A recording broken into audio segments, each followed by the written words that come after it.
बीचों बीच रंग बिरंगे कोरल और लहराते समुद्री पौधों के बीच बसा था एक चहल पहल भरा घर, कोरल होम। यह रीफ मानो चमकता हुआ सपना था, जहाँ रंग बिरंगी मछलियाँ इधर उधर दौड़ती, कछुए आराम से तैरते और ऊंचे कोरल ऐसे चमकते जैसे पानी के भीतर रखे हुए लालटेन। ये कोरल होम बड़ी समुद्री घासों से घिरा हुआ था। यह घासें इन मछलियों को भारी समुद्री खतरों से बचाए रखी थी। उसी कोरल होम में एक छोटी मछली रहती थी, उसका नाम था फिनली। फिनली बाकी मछलियों जैसा नहीं था, वो छोटा और चमकीला ऑरेंज रंग का था, पर उसकी सबसे बड़ी पहचान थी उसकी जिज्ञासा। फिनली इस कोरल होम के बाहर की दुनिया के बारे में हमेशा सोचता रहता कि बाहरी दुनिया कैसी होगी, वो इतनी बड़ी होगी। जहाँ बाकी मछलियाँ सिर्फ खेलती और तैरती, वहाँ फिनली हमेशा सवाल पूछता। फिनली कोरल होम की बुजुर्ग मछलियों से सवाल पूछता, जैसे फिनली पूछता, रीफ के बाहर क्या है? बुजुर्ग मछलियाँ कुछ झटकाते हुए कहती, रीफ के बाहर खतरा है। पानी कहाँ से आता है? किसी कारणवश बुला दी गई है। फिनली हम उस भूली हुई बहाव में क्यों नहीं तैरते? कोरल होम में सुरक्षित रहो छोटे। लेकिन फिनली के दिल में कुछ और ही था। उसे लगता था जैसे उस धारा में कोई राज छुपा है। एक सुबह कोरल होम फीका पड़ने लगा। वहां का पानी का बहाव भी धीमा हो गया था, और तो और मछलियों को खाने की भी कमी पड़ने लगी। कोरल होम मानो जैसे मर रहा था। रीफ के डॉक्टर केकड़े ने चिंता से कहा, रीफ बीमार हो गया है। पर वजह कोई नहीं जानता था।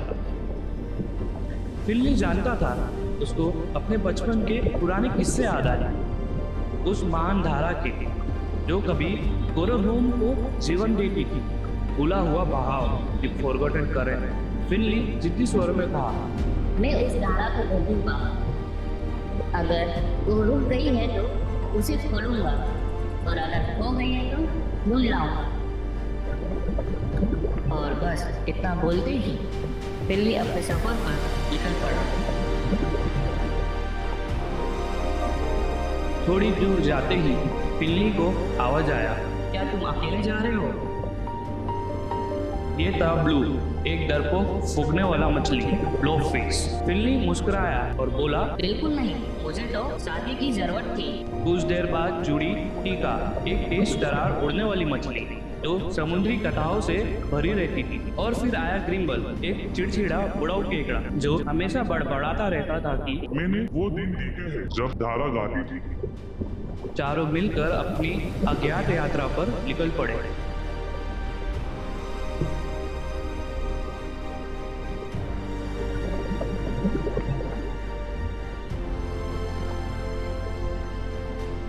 चारों मिलकर अपनी पूरी गति से भूली हुई धारा की ओर जा रहे थे।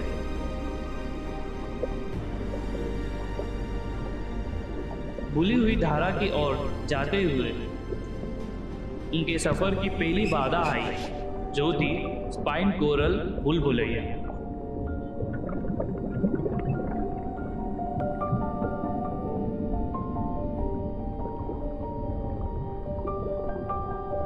ग्रिम्बल ने चेतावनी दी, सावधान रहना, यह कोरल डंक मारता है और इनका दंग ईल की काट से भी बदतर है। फिनली हिम्मत टिकाकर आगे बढ़ता गया। तेज नुकीली और भूलभुलैये रास्तों के बीच वह साहस से रास्ता बनाता गया। बाकी मछलियां उसके पीछे पीछे चल पड़ी,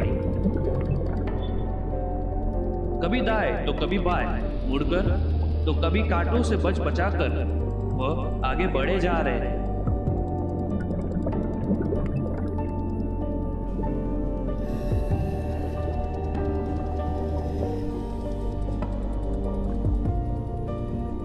फिनली जैसे तैसे करके बुलबुलैये रास्तों को पार कर स्पाइन कोरल बुलबुलैये से बाहर निकल गया।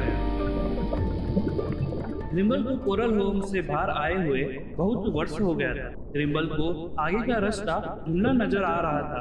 हमें आगे जाने के लिए किसी की सहायता लेनी होगी।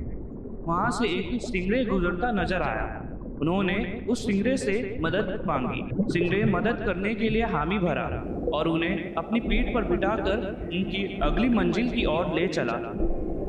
फिर आया जहाजों का कब्रिस्तान, डूबे हुए पुराने जहाज जो अंधेरे में चरमराते थे, जैसे समुद्र के भूत फुसफुसा रहे हो। स्टिंगरे ने उन्हें चेतावनी दी, यह जगह बहुत खतरनाक है, आगे संभल के जाना। वो सारे हिम्मत करके आगे बढ़े। ब्लू डर कर फूल गया। कोई हमें देख रहा है। टीका ने हंसते हुए कहा, ये तो बस परछाइयां हैं। चलो आगे। आगे बढ़ते हुए वे सब एक बड़ी टूटी नाव की ओर पहुंचे।